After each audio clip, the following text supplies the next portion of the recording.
Pen pals, looking for something to watch?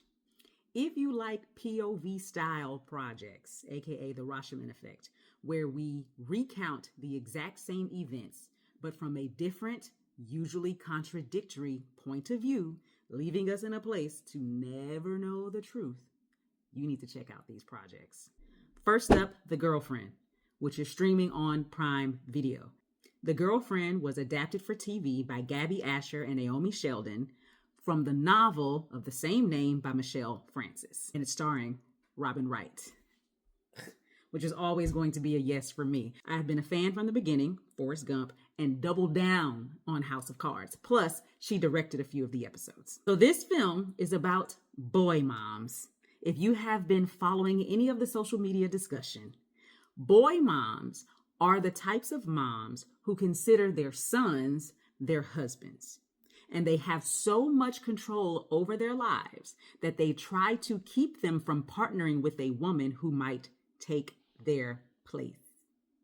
Now, because this TV show is told in point of view, where we get half of the episode from the girlfriend's point of view, half of the episode from the mom's point of view, and then once we start getting further along in the series, we kind of jump back and forth between their POVs. But because we're getting both of their sides of the story, both of their truths, we get to see what their flaws are, what their misgivings are, but also never really know what happened. I have one critique of this show. So the girlfriend, Cherry, is kind of living above her means in order to keep up with the Joneses, okay? So she will like buy a dress that she can't afford with the intention of taking it back, stuff like that, because she doesn't come from much, right? Her mother is a butcher, and in comparison to the luxurious life of her boyfriend, I'm sure that's a little bit intimidating, and she feels like she needs to try to fit in.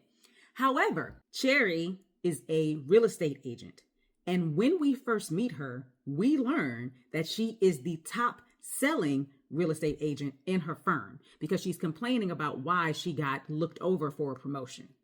So I'm trying to figure out why the balance in her account is often zero.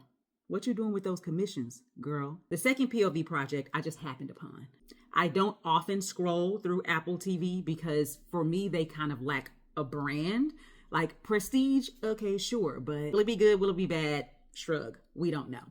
But then I saw Sharper, and it's starring Julianne Moore, which again is a yes for me. So I watched the trailer and I was like, boom, let's get into it. Sharper was directed by Benjamin Caron and written by Brian Gatewood and Alessandro Tanaka. It had a limited run in theaters and then went straight to Apple TV, which is probably why you missed it.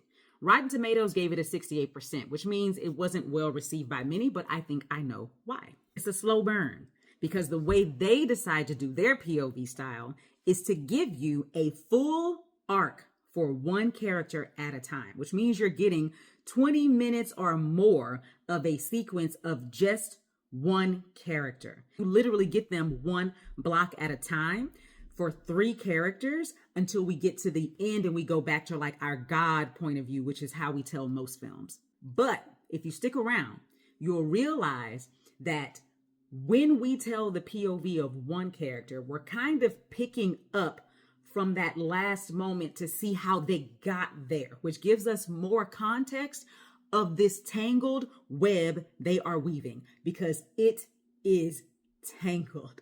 So if you like that kind of stuff, you have to check this film out. What are you watching right now? Happy writing. The professional pen. The